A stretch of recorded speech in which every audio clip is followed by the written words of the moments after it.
Look, talk about coming out the gate with some fucked up shit. Yo, Shenanigans. this is the one. Boys season 3. Here we go.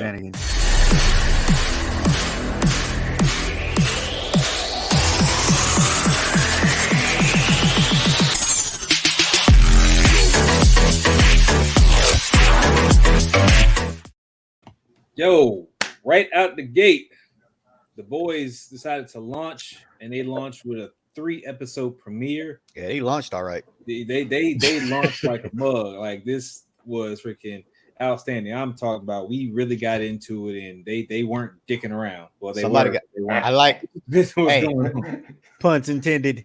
But shenanigans were abound throughout the entirety of this premiere. So, without further ado, we're going to talk about it and talk about what's going on. So be ready for these spoilers because shit's fucked up. Tony, yo, what did you think about freaking that first episode? Let me explain something to you. I knew what to expect. I sat down with the wee one, being Kaylee, and I did not inform her of what was going to happen. The opening scene alone is gratuitous in sexual nature, way more than any scene so far in the first 2 seasons. And I had to look away at some point because, you know, when you have to take a trip into memory lane, nah, bruh, some things just not worth it for me. And that was like, oh shit. But I will say, him and the Barbie, that was hilarious. It was. So that opening scene, yeah. But the boys have been known for every season having an opening scene that is memorable, and this one by far is the most memorable one. It is. Yeah, I definitely agree that it's memorable. That is something freaking I unfortunately will not soon forget, and it's going to be talked about in its entirety. Just everything that went into it. And I think we all felt it. We all felt it. Yeah, we all did. Brent, that episode was fantastic. I finally picked up the comic series and have started reading along just up to this point, and holy hell, are we in for a roller coaster ride? Do not spoil Herogasm. Violence, so much gratuitous violence, and I love this show so very much. Look, we talked about this a little bit before, like we actually started recording, just a little bit, well, mostly me just spitballing, but I told y'all stop doing that. There is literally no group that is safe from the boys talking shit about you. Literally none. All the way across the bow. Because, like, I feel like that opening there was like a shout out to Ant-Man going up Thanos' ass. Like, yes, it was. And then they just put the script is like, let's make it worse. And that just shows the movie. It would have been a 10-minute movie. It would have been. Unless Thanos just has cheeks of the gods, which is a whole nother subject no one needs to discuss. But this opening, man. God. I doubt he can squeeze his butt cheeks together at a summer topic level, though. But and then look, we're not going to start talking about that, though. Nadia was just everything you wanted her to be in terms of just absolute evil, and she's playing this off fantastically. And can I just say, though, I am 100% here for Stan Edgar being the real boss of everything going on here, because he is holding it the fuck down. And there's been times where me and the significant other are watching the show and we are just clapping along with his level of sass, sarcasm, and not giving a single fuck. It's like, you may be God. I'm Stan Edgar. You can go fuck yourself. And it is absolutely fantastic. I'm loving the boys. Well, tell us your thoughts. I mean, I think the show has been fantastic since I was first introduced to it. Freaking by my brother. Ryan was like, "Hey, yo, you gotta check this show." I was like, "All right, cool, I check it out," and I had to binge everything from that point on. So going into this one, me being excited as I am, just to see what kind of fucked up shit they come up with, I was all about it. So with the way it starts off, again, right into everything. I want the violence. Like I really want to see what they're going to do to step it up. Amazon has been doing their thing as far as letting people just kind of fly and do whatever. You see the same thing with Invincible and stuff like that. Like people are just off the rails. Nadia's got some issues. Some freaking like she got daddy issues. She got freaking mental issues. She got freaking dry cleaner issues. There's a lot of shit. shit she got going on. Sounds like a good date night. And I really want to see, like, because I'm trying to figure out where the because I haven't read the comics, so I'm trying to see how far this is gonna go with who's gonna be the main protagonist. Because eventually we had Homelander, who was like the main antagonist of the series and dealing with a lot of stuff, and now we got other stuff going on. Homelander was essentially on a leash for the first bit of this episode, thanks to the video. And it seems like that's kind of going away as the episodes go on. And it's like, okay, well, who's really the one to worry about kind of going forward? So I'm excited to see which way they take, because I feel like there's going to be, a sharp left at some point that's going to, drive me up a wall. And I'm like, okay, I did not see that coming. How are they going to play it off from here? So right. Like, you can only push a god so far before things get just crazy. I want this is to Brent, since you said you just started reading the comics. Just know it's not following the comics. It's only taking.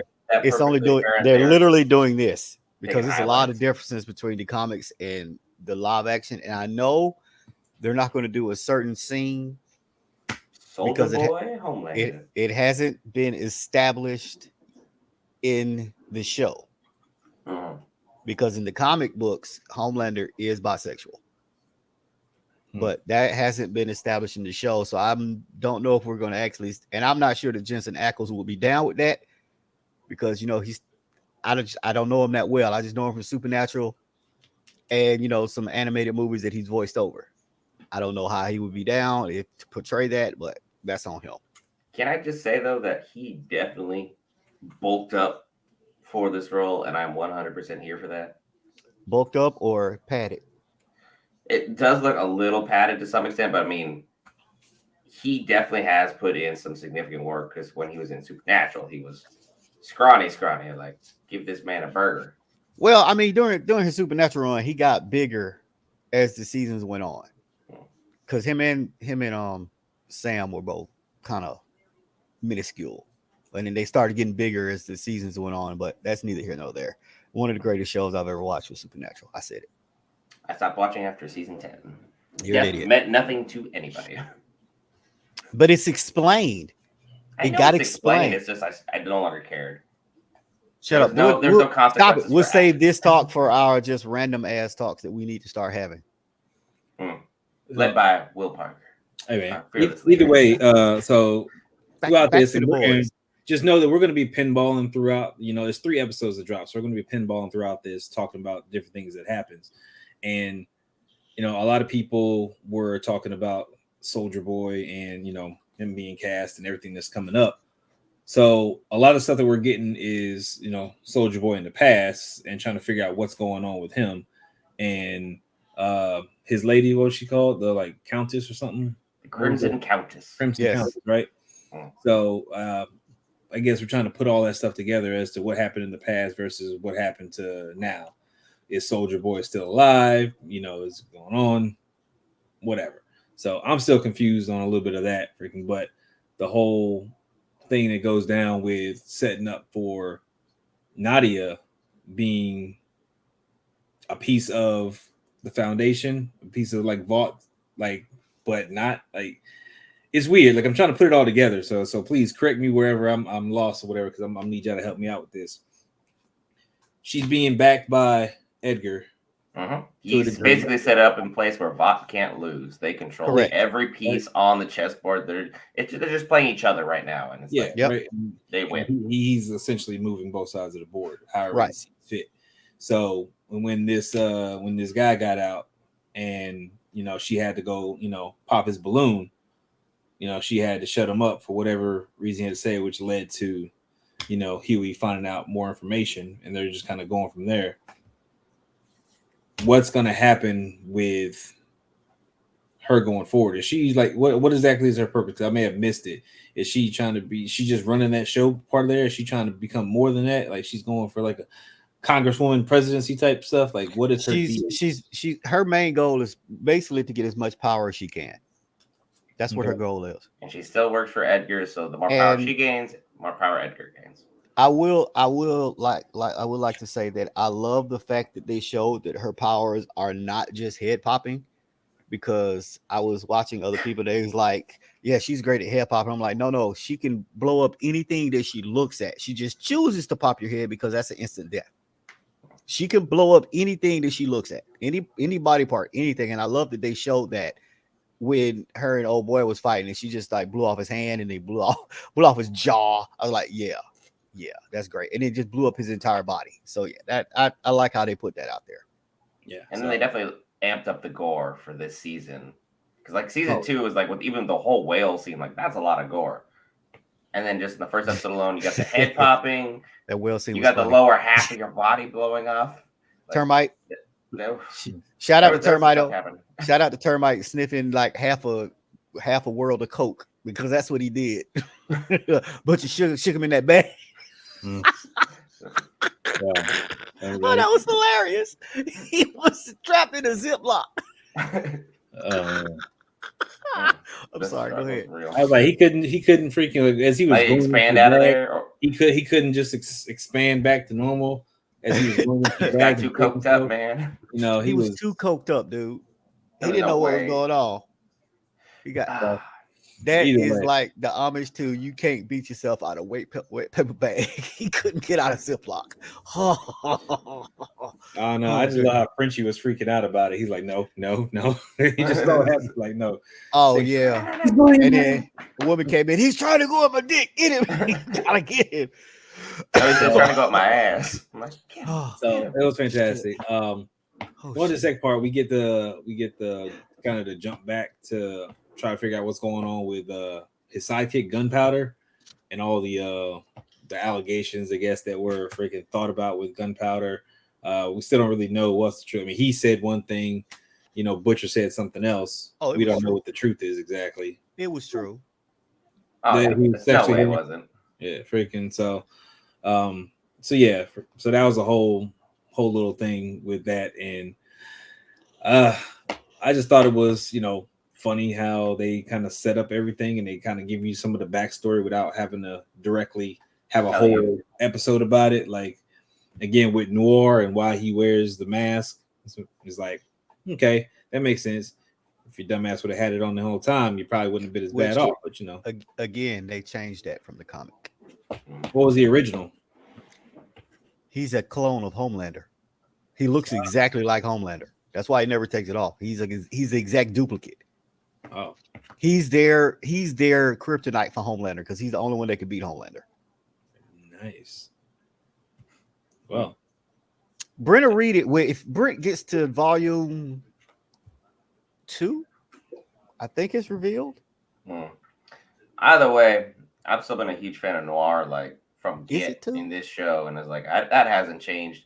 But like, I have to agree, it's like anytime Stan Edgar suggests you do something, you should probably do it.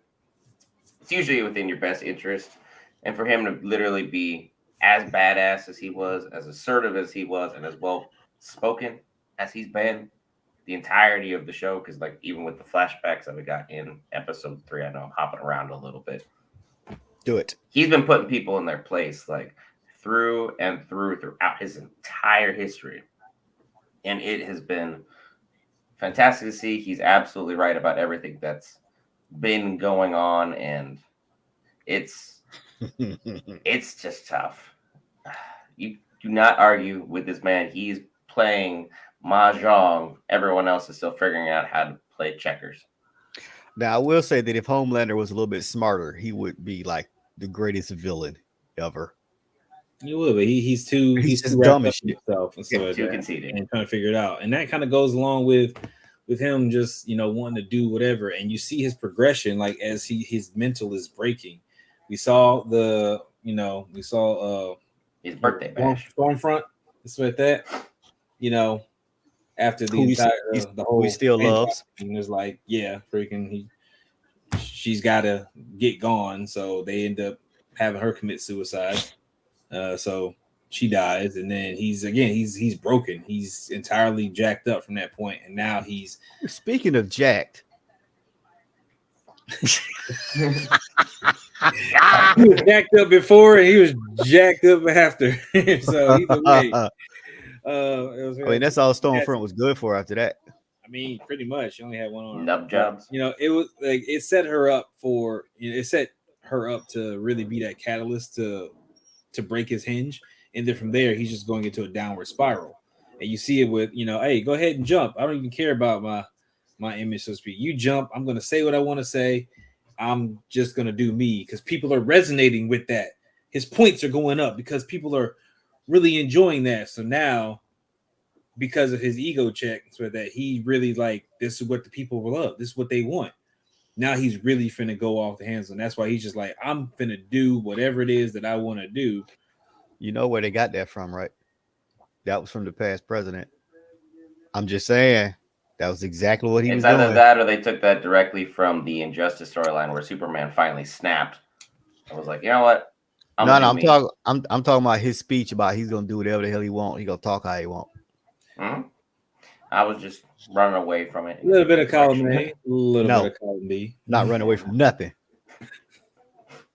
But I mean, it is a great way to depict him again losing what bit of sanity he had. That's the best person And to use. yeah, and he's really going down that path. So we're about to see him with Annie and their interaction with her becoming a co-captain. That was a big blow to his ego. He's like, first off, you're going to put a co-captain, which is I'm not just the boss anymore, and then you're going to make it a female.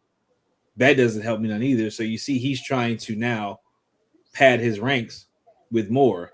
So he's like, okay, he makes sure that A Train's underfoot and so with that, and he checked him. A He Train ain't bring, gonna be around much longer. he brings the deep back and checks him, make sure he's underfoot, and then we kind of Mavis, God knows where. and then we Maybe have still doing secret soldiers, secret super spy missions with Huey. So yeah, and then bringing in the new guy. Supersonic. Yeah, he's super, All kinds of stupid. but but now he's a Backstreet Boy. again he's being brought in. So now guess what? Homelander's got a bunch of people in his pocket that he now freaking has, and the way that he can swing the story is, of course, to announce Annie as his love interest, hashtag homelight, whatever. And now Fleshlight. he's trying to get everything all underfoot. Like he's really, I really think, I don't know if Edgar's going to survive this particular season if they keep going the way they're going, because I think Homelander's just going to want to snap and try and kill him. Of course, I'm pretty sure that Edgar's got protection in place for that to was shut him Black down. Noir, but I don't know how that's gonna work now. I mean, honestly, he's probably got another Homelander clone, so he's going to be him versus him or some shit somewhere. It's either that or Butcher versus Homelander will be like the end all be all. Because you can see as the series is progressing, they're two sides of the same exact coin. They just bought horribly different things. But now they're slowly wanting the same exact thing, which is just complete and utter chaos in every form and fashion possible. And Butcher and Homelander are both willing to do whatever the hell it takes to ensure that their objective at the time gets completed, regardless of who gets smited along the way. Like Ryan, like he was that was a tough casualty to watch take place. Actually, I think I think the secret weapon they got is Ryan, Homelander's son, because he didn't have a son in the comic. So with them changing Black Noir from being a clone, you still have to have somebody on the power level of Homelander, and I think that'll eventually be Ryan. Okay, I mean they can do a grow up.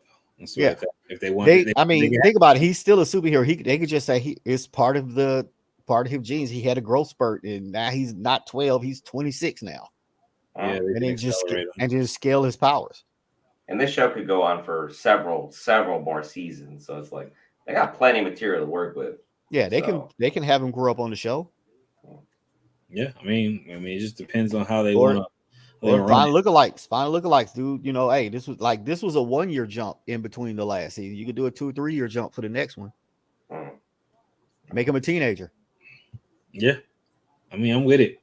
I think that they're going to really pull some stuff out because we're already confident that a lot more people are going to die Always, for the end of the always. season and stuff. So it's just about who's left standing going into season 4. Because I honestly didn't expect to see, you know, Stormfront, much. Like it's like okay, but she still played a significant role to make sure that Homelander ended up the way that Homelander did. So it was like okay, she served her purpose. It's awesome. Now, how else are they gonna run this? And with the way the writers have been going, because I know it's been like so far as like David Reed, Craig Rosenberg, Anselm Richardson, and Jeff Ull have written the first 3 episodes, and I mean I see a lot of chemistry here for what they've been doing, and I really want to know where their heads at like going forward. Like I'm really curious to see how they want to play this out, because the most interesting thing to me right now has got me hooked is what happened to Soldier Boy, and is he going to make an appearance in the present in his full Soldier Boy capacity, where he's actually going to do some Soldier Boy shit, or is it going to make an appearance as if I'm run down and I can't really do what I was doing anymore? And I mean, they made in one of the trailers, at least they either edited it perfectly, or there's a scene where he's fighting Queen Maeve. Like they're just flat out throwing hands in one of the trailers that they set out. Just But it's like just it's know either that perfectly edited or he's here and alive I, and well. I, I believe he's going to be here just because they said since he is the Captain America of the boys, and his backstory is going to be similar to Captain America. Cap was frozen in ice. I believe he was frozen. I believe he was trapped in a nuclear power plant. I think I'm not sure. I'm kind of fuzzy on that, but this is just a show because in the comic books, the original Soldier Boy died, and then they made another one. And in the show is going to be the original, so there will not be a second. So it's going to be interesting to see how they make this work. I really think they're going to do the Cap route where he's trapped for so long that he gets discovered and the original Soldier Boy comes back, which is Jensen Ackles. I really don't think they hyped him up to be on the show and you see him in a couple scenes. yeah, so I'll be curious to see what they do with him. I'm also wondering about how they're going to play with the V-24. We already seen Butcher take a bit of a hit in terms of using it and then trying to deal with the after effects. Oh.